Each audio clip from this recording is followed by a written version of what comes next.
Good morning. Welcome, everybody. I'm just going to give all of our attendees a few minutes to get logged on here with us.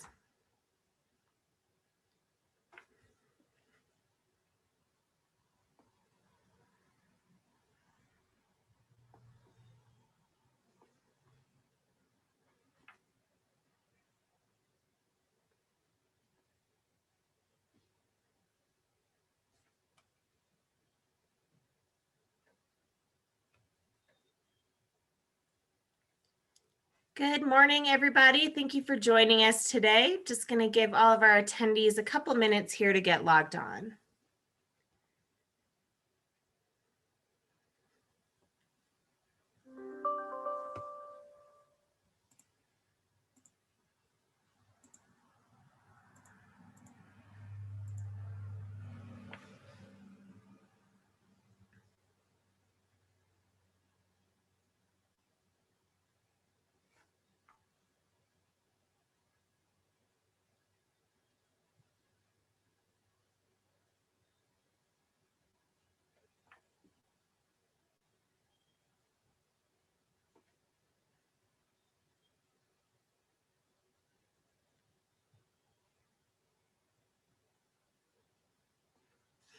Good morning and welcome. I'm just going to give everybody another minute here to get logged onto the webinar with us.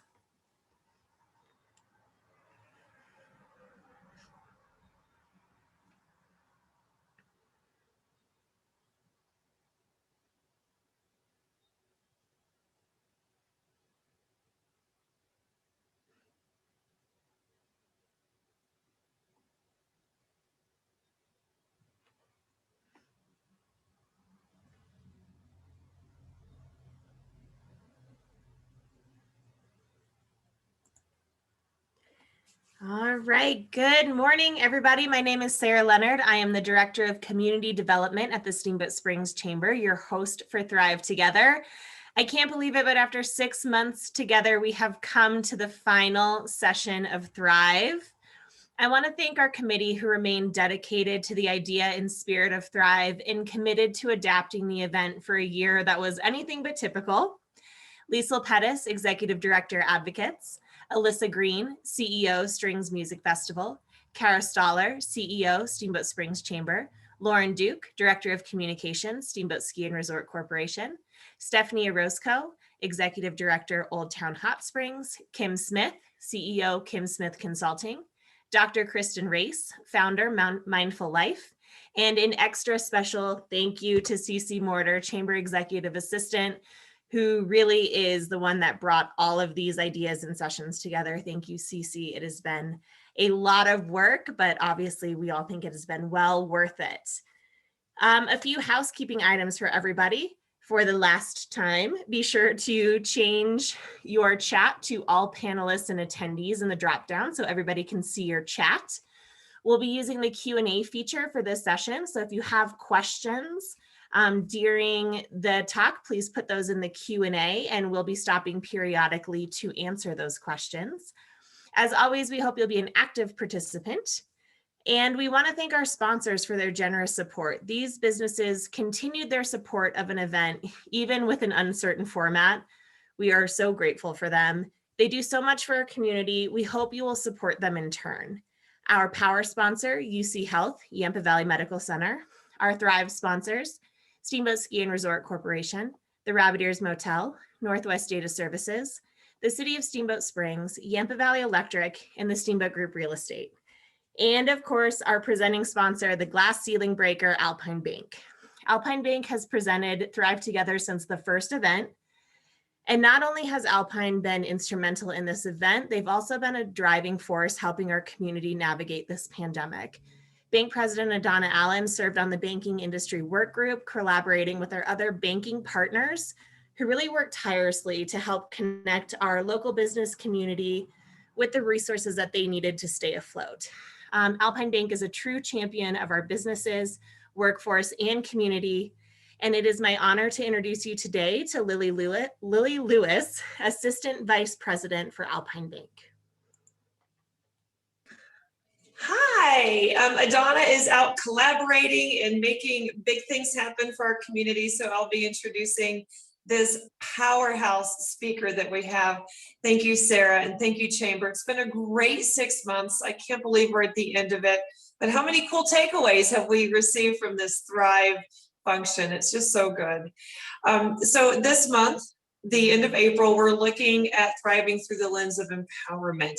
So we would like to ask you to put all of your doubts and your fears and insecurities away and really take a good look at thinking about who you want to be and what energy you want to bring out into the world. So in this session, we're going to ask about big questions for ourselves and for our businesses, for our nonprofits, for our communities, and how to do that after we've just gone through such turbulent times. And our really awesome speaker today is Laura Fredricks. She's the $1 billion ask maker. She's a powerhouse. She's a CEO. She's trained coaches and she's trained individuals. She's done lots of things for giant companies. And now she is here to talk to us, our Steamboat family, about how to thrive for businesses and in philanthropy and for everyday living.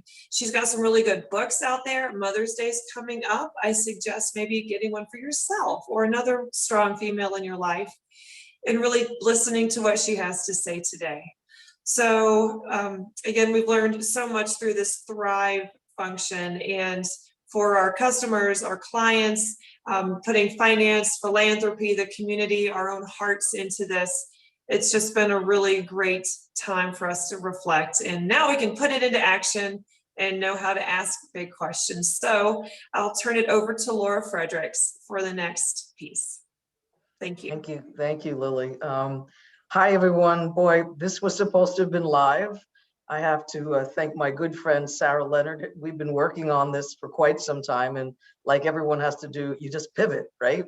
So while I am still on a rain check to come back to your fabulous area, because every time I look at your website or see something or a hike, I hope you saw the picture before. I'm a big snowshoer, a mountaineer.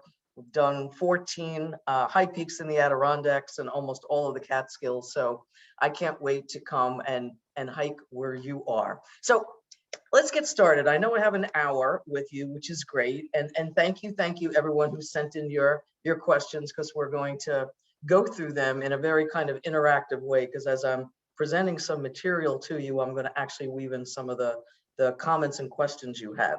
So as we say here in New York City, let's get to it. All right. Okay. There we go.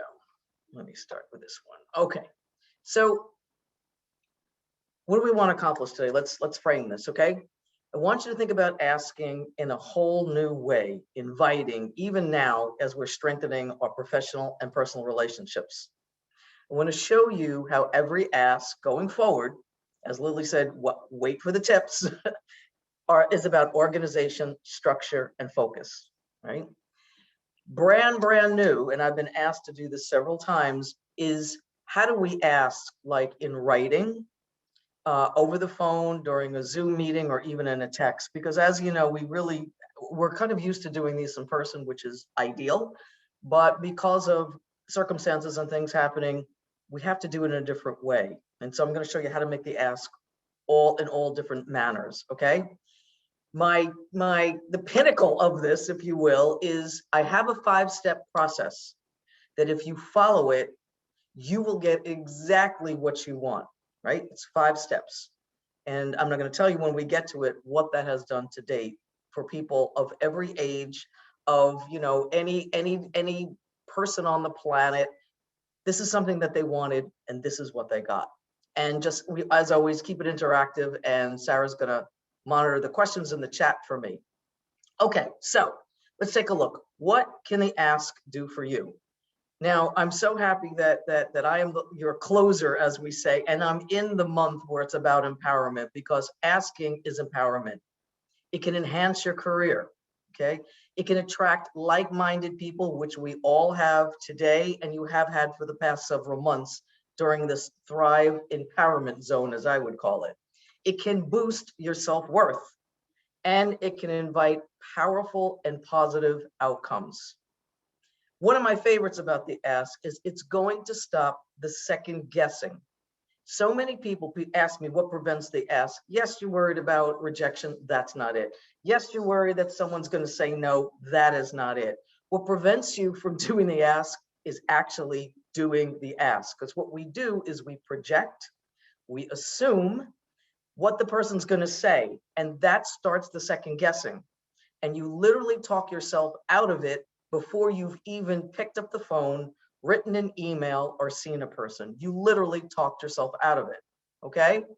It's going to turn unexpected things into leverage opportunities. Leverage is one of my favorite words to date. It's going to make tough issues, and some of you have written in, these are not issues. Really, these are difficult issues we have to deal with, and we will. But thank you for sending them in and being so honest. It's going to make that doable, and it's going to enhance your status among your peers and the community, okay? And I said, enhance your status. So what really is this ask all about, okay?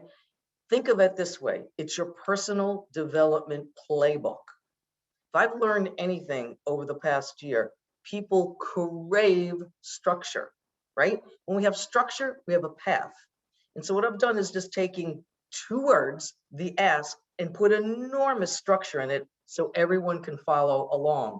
You, your employees, your boss, your prospective new clients, there's a playbook to it, and I'm going to give it to you, okay? So in the ask, it's about organization, structure, and focus. You have to organize to optimize. Many people wrote here that they need time to get organized, to clean their desks, to meet more with their employees. Organization, to optimize your time. Structure secures your stability, right? After last year and even part of this year, everything was so unstable and uncertain, and it can really throw you off, but structure makes it right again, all right? And then my new mantra, you can steal it or borrow it if you wish, is focus. Where focus goes, success grows. Where focus goes, success grows. You have to put on blinders and push things away.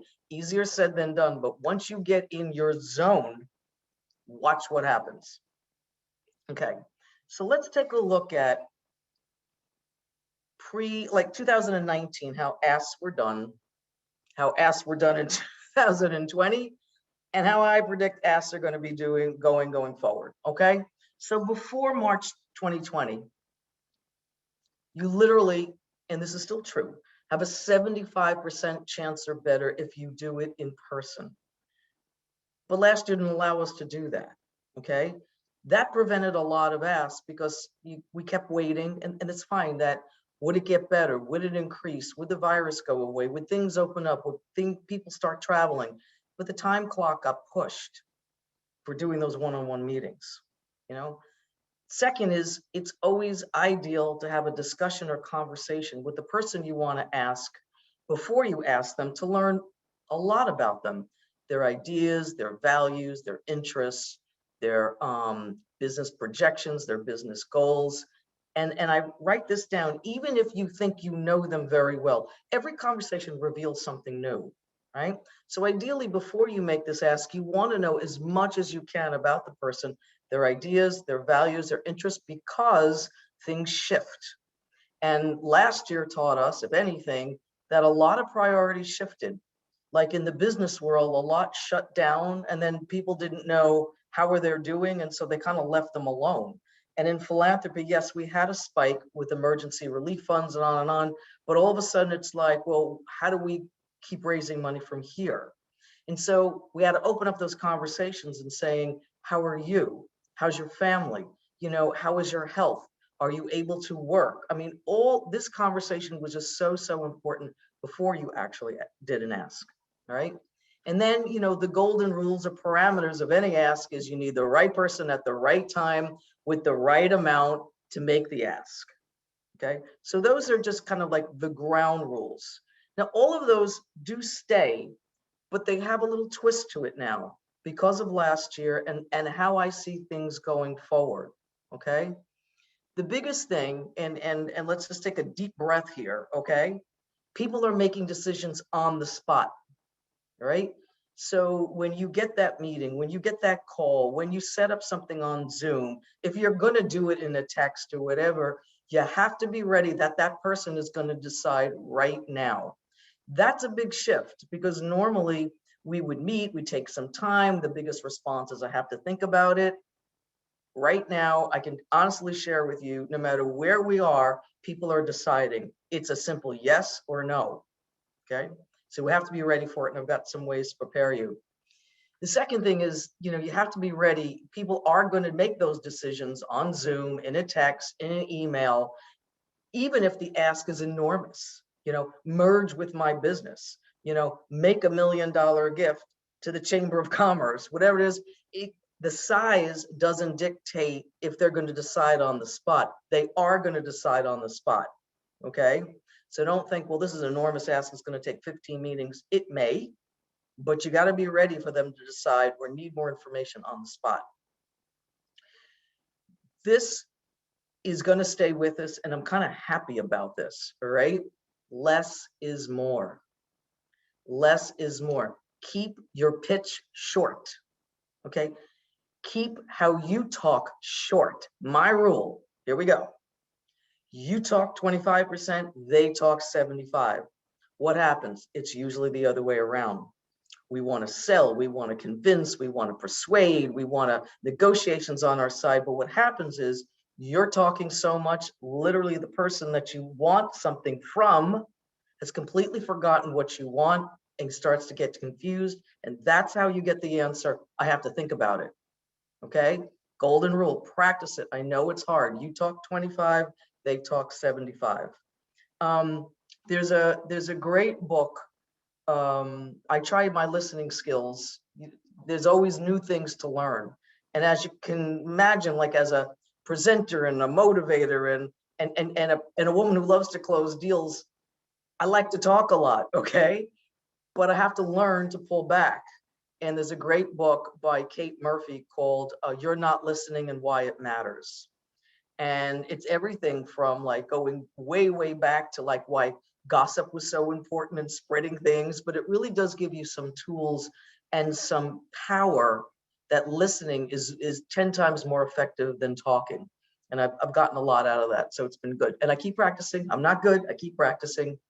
And then the last ground rule going forward, it's been with us, but it gets heightened priority here is, why are you asking me? All right. During your pitch to a person or your presentation or your ask, you have to tell them the why.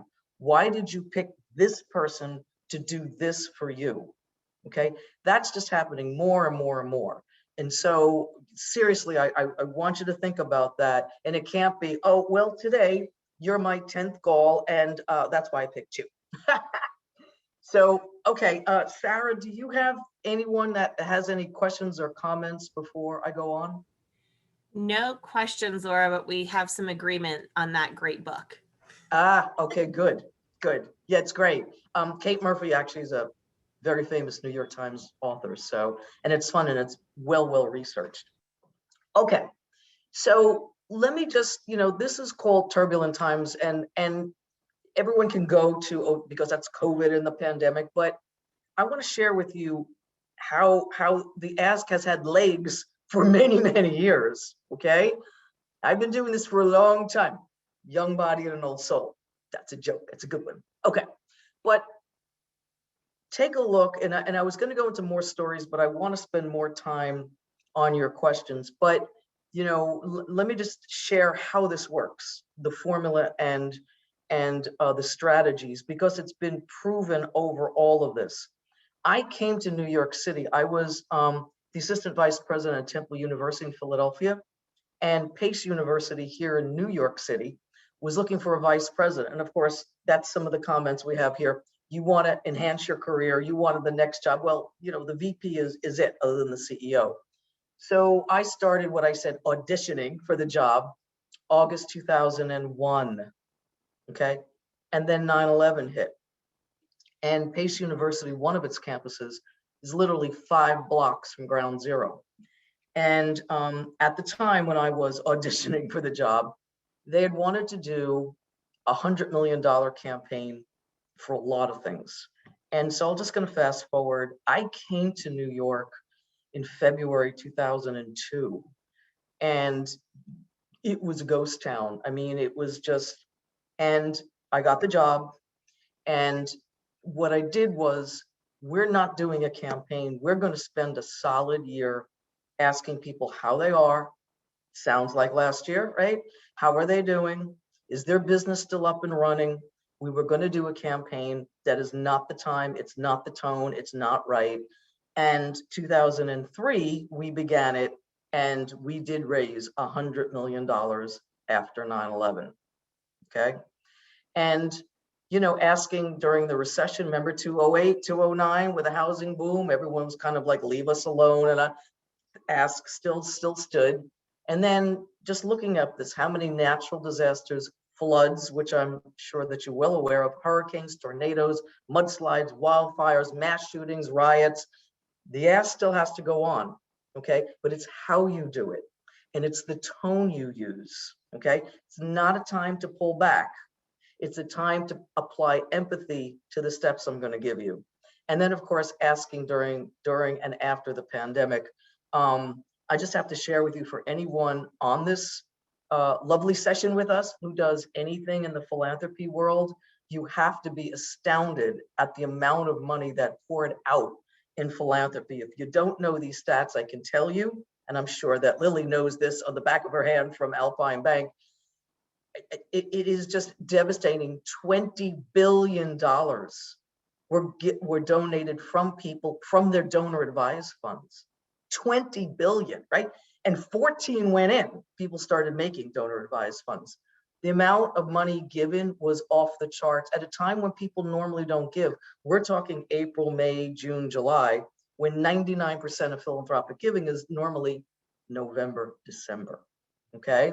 So I just want to show you, this has survived and will survive the test of time. I'm often asked, and I haven't shared this publicly, but I'm going to share it with you. What was the biggest thing you learned? And so that's a question I pose to you. Like, out of everything of last year, what was the biggest lesson you learned? And this was mine. In the most challenging times, even when everything was chaotic and uncertain and anxiety was to the max, I found that giving gives control. The act of giving gives control. Why? We hear about, and you in your backyard, food banks, strain on healthcare, unemployment. We had the race riots, right? Everything was upside down. But what did people do? They said, I can't solve it all, but if I give to this one group, I have done something. And yes, it can be money, but it also can be, I can volunteer. I can drive a neighbor. I can share my expertise. I can make some calls to people who might be alone and haven't been able to see their family. Giving gives you control. Keep that in mind, okay? All right. Sarah, you can stop me at any time. Comments? I will. Good. Okay. So let me get to a couple things, and then we're going to get into the formula, and then we're going to get into your questions. Sound good? Yay, awesome. Deep breath, everybody. You get screen fatigue. Writing. Okay. Remember I said less is more. Less is more. Last year, I can't believe the amount of people who said, how do I write a letter appeal? How do I write to a client where I want more business? How do I write, you know, something in a very succinct way to reach people so that people don't throw it out? Well, whenever I see an opportunity, I create something, and I made it up. I have made this up. This is just a Laura original, but it's based on science. And I called it the rule of Z. You're like, what? Z, right? I found out in neurology, your eyes, when you look at something, goes left, right, left, just like a Z, left to right to left. Okay, it's what we do.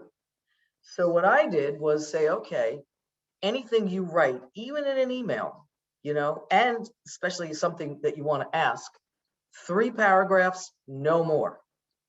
3. and they have to be short, no more than 3 sentences in the 3 paragraphs. As an author, this pains me. People do not read. They simply don't read.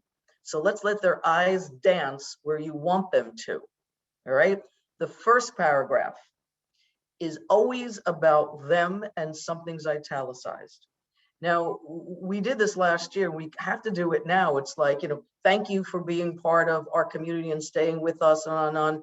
The purpose of this is to find out how you are, your business are, and you can italicize that. So I'm going to pay attention because you're actually writing to me, okay? Second is your call to action. What do you want me to do? And put it in bold, okay? And the third is, okay, now that I know what you want, how do I do it? And that's italicized. And it's always good if you can link a picture or a video. So let me just show you kind of how this works. This was one of my clients, happily, is a Pennsylvania ballet. And this was part of our emergency relief fund request. And as you see, the first paragraph is italicized. We want to know how you're doing, your health. Second is we're inviting you to become a leadership bar member at this level. Notice it's bold. And then the next one is how do you do it? You can do the same thing. My company is looking to expand and have a new vendor, and we would love to partner with you. And so second paragraph would be, what we'd like to do is partner with you for a year, and this is what it requires. And then third is contact Laura Fredricks, and here's my email, looking forward to our prospective partnership. It's the same thing, whether it's business or nonprofit, okay? Remember, italicize, bold, italicize. This delivers. I cannot tell you how much money this has raised and how many people. I was working with Licensing International. If you know this group, it's incredible. Think of every single logo you have. You're probably a member of Licensing International, whether you're the WWE, Nike, Hasbro, anything, okay? Microsoft.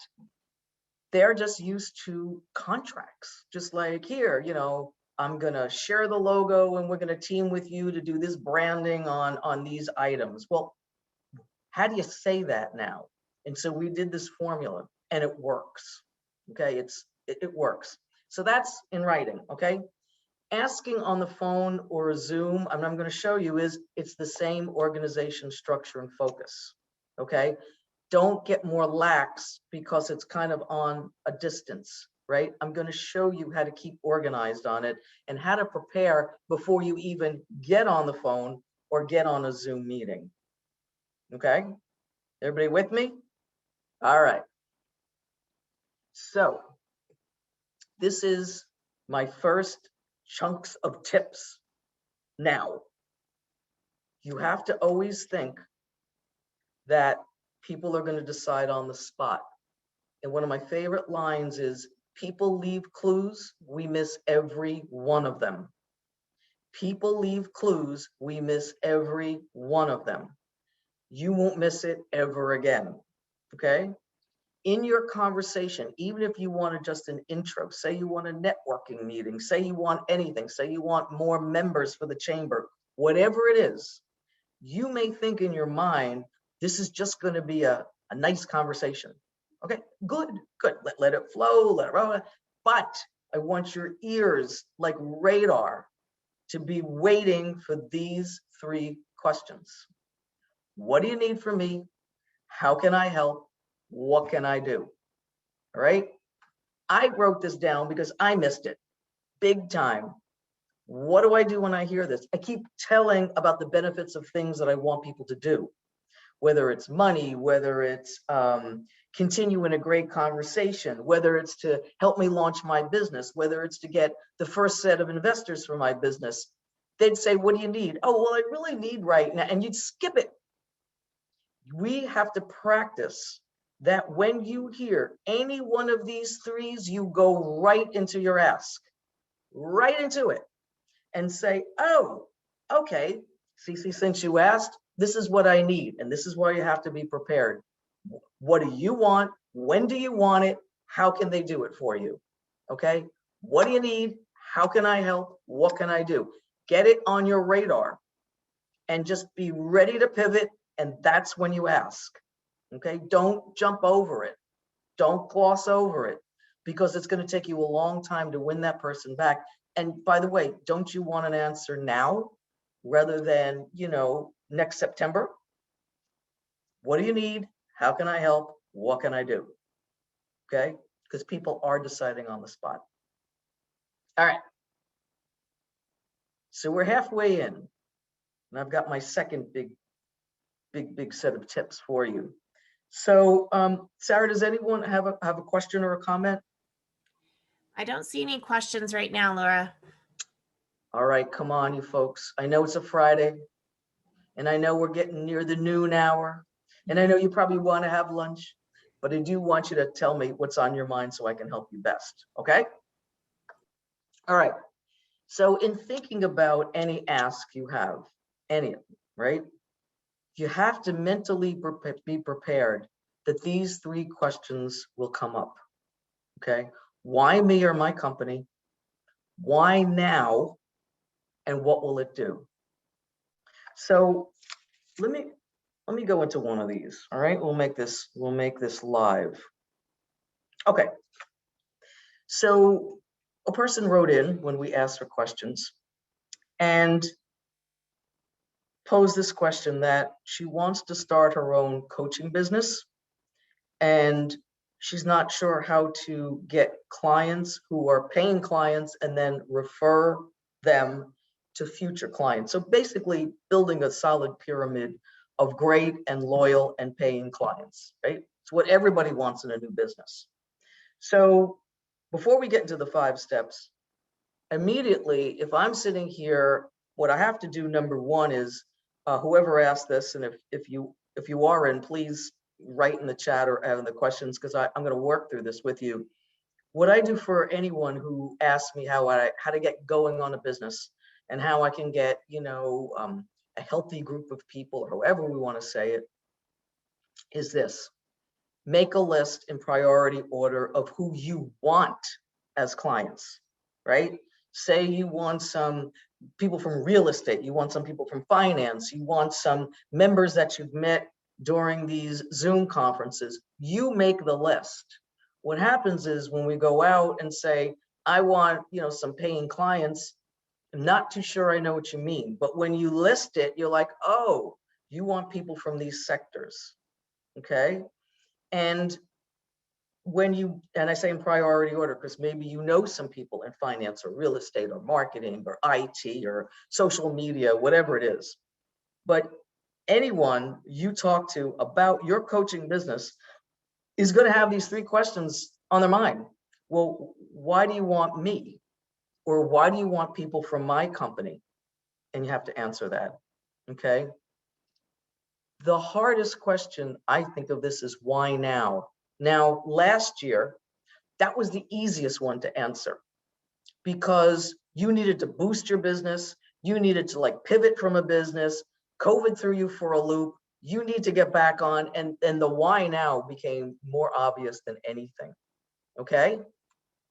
But now things are getting back to normal. I talked to Sarah earlier. Things are really loosening up in Steamboat Springs. This is great. Everyone needs to get out and feel good and human and hug. What is a hug other than a virtual hug, right? But why now? And so that's something you're gonna have to answer. And then the other thing is what is it gonna do? And especially for anyone starting a business or expanding a business, don't talk about you, talk about the need. And so if there is, I don't know what type of coaching business this person is doing, but if you see a niche or you say, you know what, as I analyzed, our whole community, I saw a real need for this. And I really think with my coaching expertise, it's going to empower the community of X ages of people, whatever that is, attraction. And that's what it's going to do. Okay. Why me? Why now? What will it do? Always be prepared for that before you even think of setting up a meeting or a call or just a referral for somebody. Okay. Good. Everybody good? Okay. And whoever wrote that in about the coaching and expanding of your business, if there's something more you want me to add, or there's a stumbling block that you feel couldn't be done, let me know. And it looks like Kira asked that question and she is on with us. So Kira, if you have anything to add, please put it in the chat. Okay. Great. And I think I can see that. Let's take a look. Oh, amazing. Huh, I kind of like that. Thank you. Ah, great. Okay. So let's go on. Ready? Yeah, let's do this. Here we go. My favorite. Here's the 5 steps. Everybody, deep breath. Deep breath. This is where it's at. Okay? Kira, don't worry. You can keep taking notes. Don't worry about it. It's fine. And I know you'll have more questions to ask. Here we go. This is note-taking time, okay? 5 steps to get you exactly what you want. Well, let me tell you what it's done, okay? These 5 steps, a 14-year-old girl was being bullied very badly and asked me to help her. We walked through these and it ended, okay? Yes, this has helped people raise money, obviously. Yes, it's helped people doing startups. Yes, it's helped people have difficult conversations. I was someone who was elderly reached out to me and said, how can I get my kids to stop feeling guilty that they're not helping me enough? So I want to emphasize this is across the board. It has no boundaries, okay? Yeah, I mean, even if you want, it sounds ridiculous, but my favorite was there was a woman and she was in Phoenix and she wanted her whole downstairs renovated with a brand new fireplace that would go upstairs to their bedroom. And for 3 years, her husband said no. Honest to heaven, we walked through these. She went back and he said, okay, it's good, works for me. That was like one of my favorite stories. I love that. Okay, here we go. So number 1, okay, know exactly what you want, but look what's in blue with numbers and dates. I'm going to go through these first, and then I'm going to take an example. I'm going to go through this, okay? Know exactly what you want. Number 2, prepare the conversation. And this is where it goes downhill because people don't want to do the work. Write. You see the little pencil? Write. The old-fashioned way. Get yourself your little journal, okay? Write 15 things you think they're going to say, okay?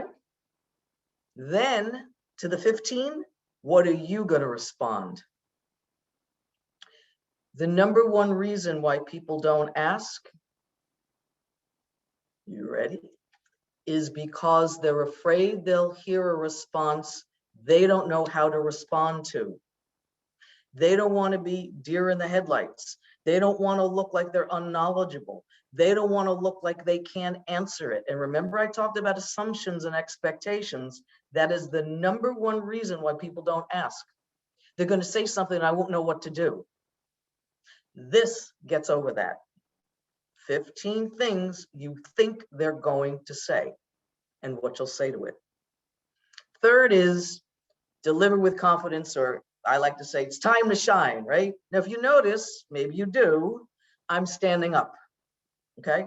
Whenever I do a presentation, whenever I'm on the phone, whenever I do Zoom, I stand up. Many reasons why. Number 1, my voice goes up, okay?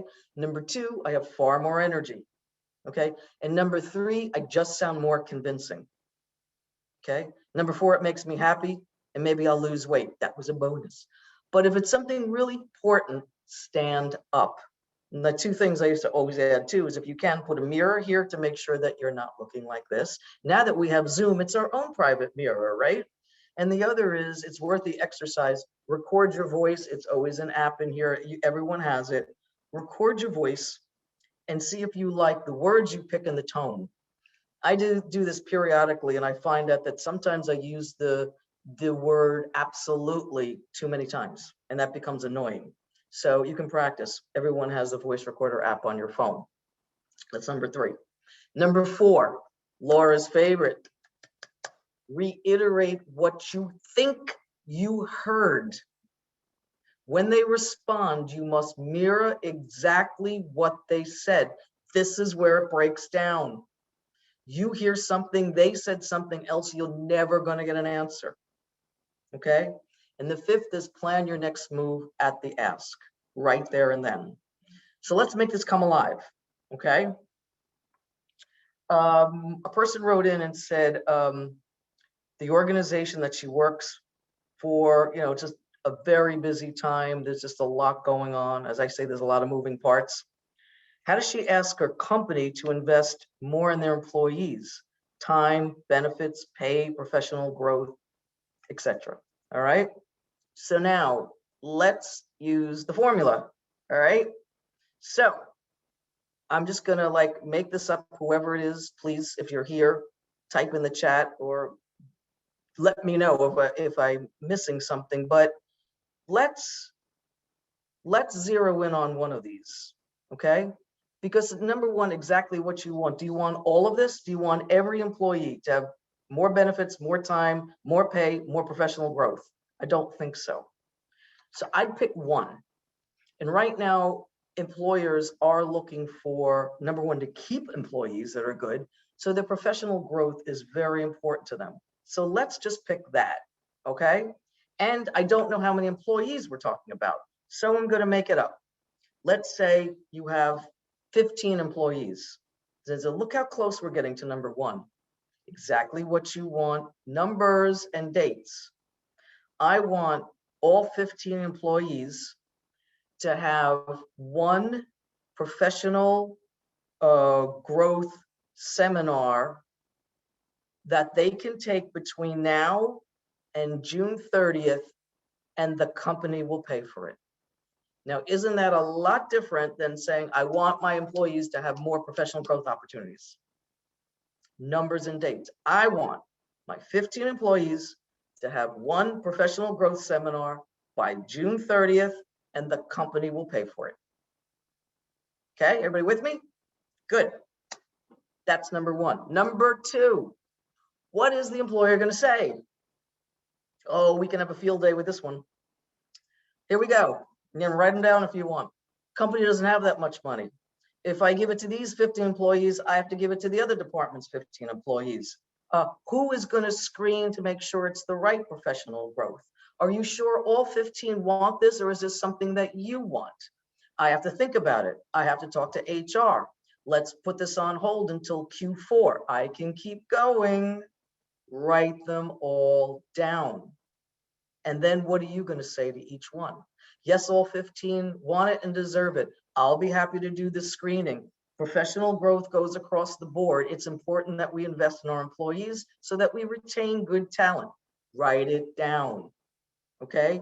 Q4 won't work. We need to do it by June 30th. Okay? When you do this, no matter which vehicle we're doing it in, stand up. And here's my golden thing. Your tone is as important as your words. You can't sound apologetic. You can't be looking down when you're doing this. You can't whisper it. I don't want you to be forceful, and I don't want you to be someone that you're not. But more people give people what they want because they're attracted to their energy and the promise of what it's going to do. So even if you think this is a minor ask and you want to go on to the rest of your work, minor asks don't get big results. Every ask you deserve, and make it big, okay? Your tone is as important as your words. Number 4, reiterate what you think you heard. So the boss says, wow, I got to think about this. 99% of the time, people do this I have to think about it. Thank you so much. We'll be back in touch. I'll give you a call next week. I'll make an appointment for us to talk about this, and it goes nowhere. Here's the thing we miss. I have to think about it. You know what that is? The problem is we don't know the it. What is the it the employer is thinking about?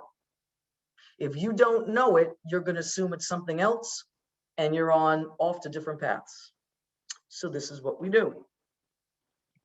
We thank the employer, say, thank you so much for considering it. I know how busy you are. Sentence number one. Sentence number two. To the extent you feel comfortable, can you share with me what you're thinking about? Question at the end. Can we talk about that now? I'd really like to learn. You have to find out what the it is. That will speed up the time for you to get an answer, right? Reiterate what you think you heard. Even the person says, well, I can give it to 10, not 15. Thank you very much. I've heard you say today, 10 employees can get the growth opportunities. Did I get that right? You got to be on the same page. Even if it looks ridiculous to you that you're saying the same thing, do it. Because you know what they do? They're like, no, it was really 10. Maybe we could, and then there we go. We're wiggling around. Nail it down. What is your decision? Okay.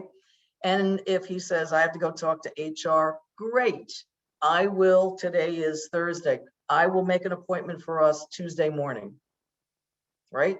Exactly what you want, numbers and dates, 15 things that they'll say, write it down, stand up, get your tone right, reiterate their response so that you're on the same page to close it and get an answer, and plan your next move right there, okay? 5-step, foolproof method to any ask you need to do, okay? It's wonderful, it's absolutely wonderful. All right, so I did something very sneaky at the end. When I said, well, how do we respond to the it? I use this formula, and you're going to too.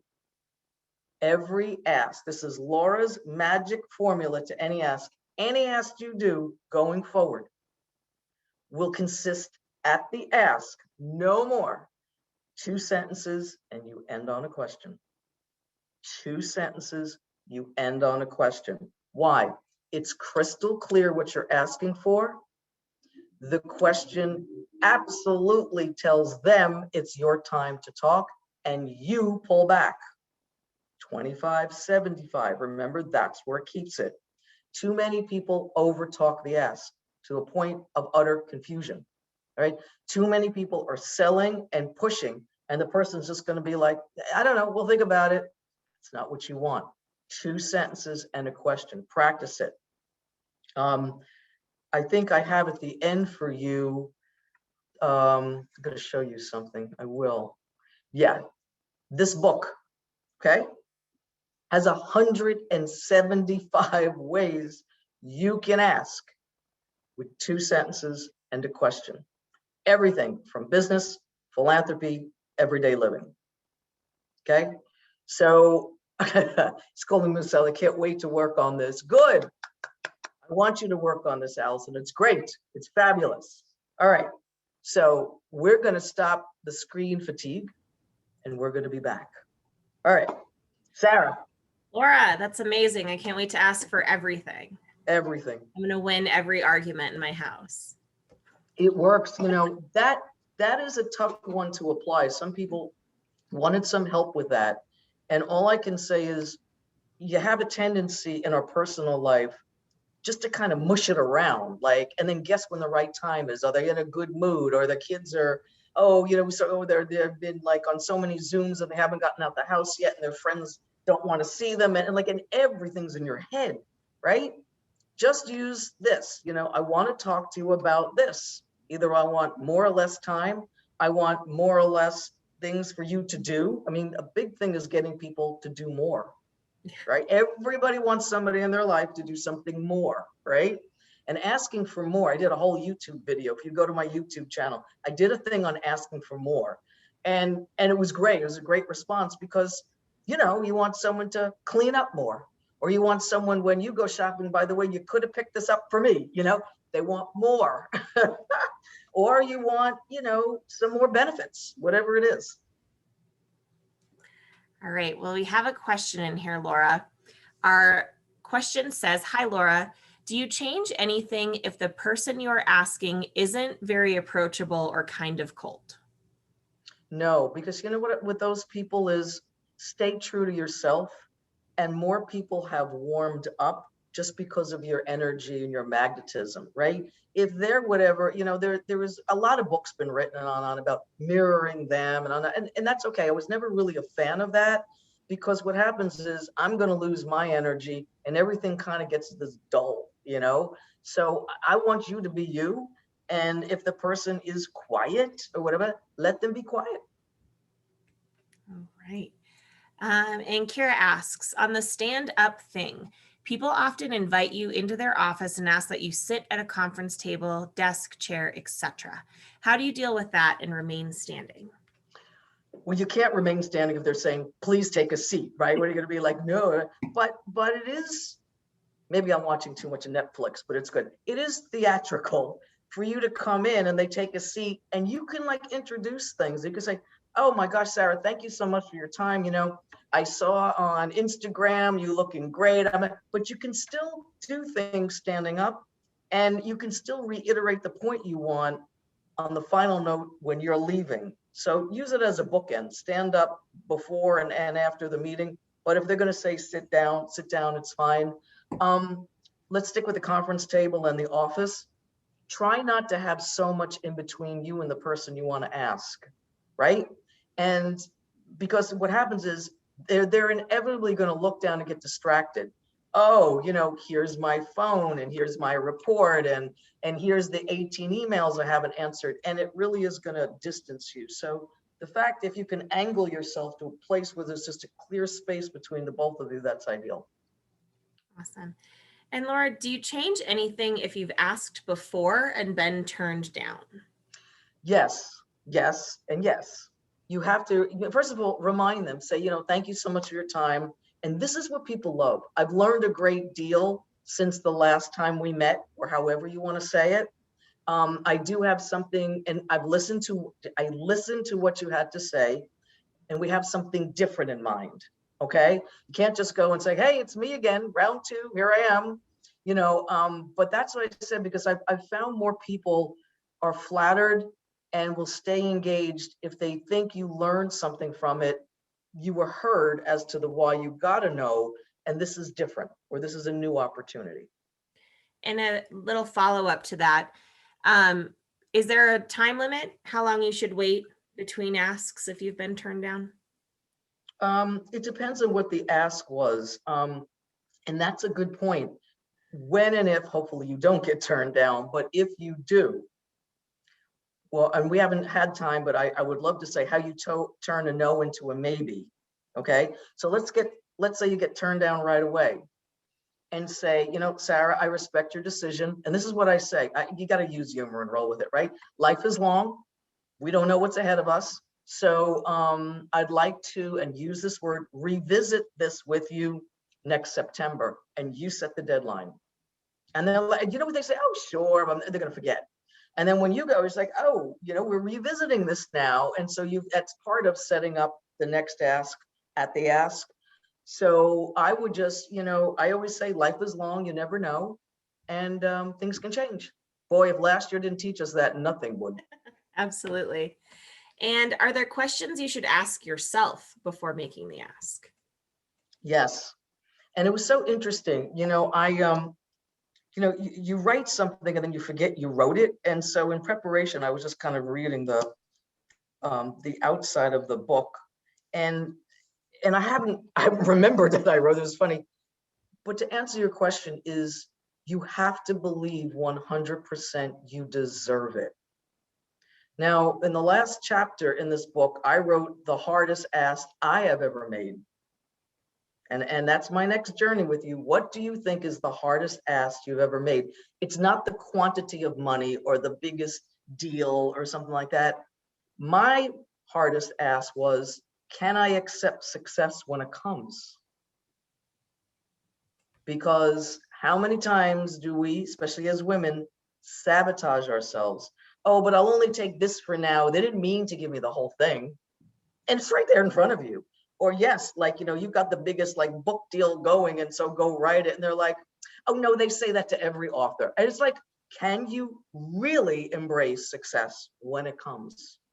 And in preparing the questions for yourself, in addition to the why me what, is, do you believe 100% that you deserve what you're about to be asked for. And I don't take that journey lightly, because it's more than a transaction.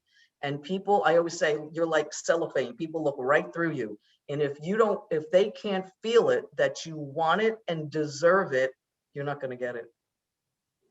That's such good advice. Laura, how about tips for asking for feedback? Oh, that's one of my favorites. I mean, that will get you in the door more than anything for anyone who wants to connect with new people, get people on your board, get more members, get more volunteers, get something to say, you know what, I'm reaching out to you because you're known in the community and you have this expertise. I just want 15 minutes of your time to ask you a few questions. Your advice is invaluable. Can I call you Tuesday? Notice I did something very sneaky in there. 2 sentences and a question. That's your formula. So I don't ask for feedback. I always ask for advice, because that makes a person feel like I have something of quality to share. Okay, feedback could be like a review. I use the word advice. I love that. And let's see, a little question over here about the structure of the 2 sentence. This person asks, should the 2 sentences be structured like a written paragraph? First sentence about them, second sentence about what you want them to do? The 2 sentences in the question are at the moment you're going to ask for it. You can do whatever you want north of it, okay? And saying, oh, you know, I'm here again from the chamber. Thank you so much for sponsoring us. But you get all that. But when you, like, let's say you want a new member, okay? Say, you know, thank you for your time. The purpose of me to come to you is to ask you your advice of trying to get 5 new members by May. Can we talk about that now? See, 2 sentences and a question. So right now I have laser focus. You need new members and you need them in a month. It's the moment of the ask that it's got to be structured that way. You could always have something. You're not going to sit there and say, okay, Sarah, and you blurt out 2 sentences and a question. I mean, it just doesn't happen natural. But what you do as a precursor to that is fine. Awesome. And Laura, do you recommend any questions or asks that we should be making of ourselves? Yes, well, the biggest one is, can you accept success when it comes? I'm telling you, it's a harder journey than you think. Can you still be patient? I mean, our patience was tried we're left with a burning ember, right? You know, just think of things that you feel will enhance your quality of life. You know, can I be more forgiving? You know, can I let go? I mean, that is a big ask. Can I just let it go? A lot of some of the things that came up here was to kind of heal relationships and have more meaningful conversations. Sometimes when I'm out with friends, I really just don't like cell phones. I mean, it's my quality time with you. And so it takes a lot to say to a friend, other than like if someone is with a child or has an emergency, who's got to pick somebody up.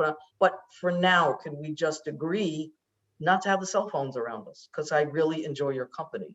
You know, it's these small ones that we put off, but then they build and build and build. And you know what that does?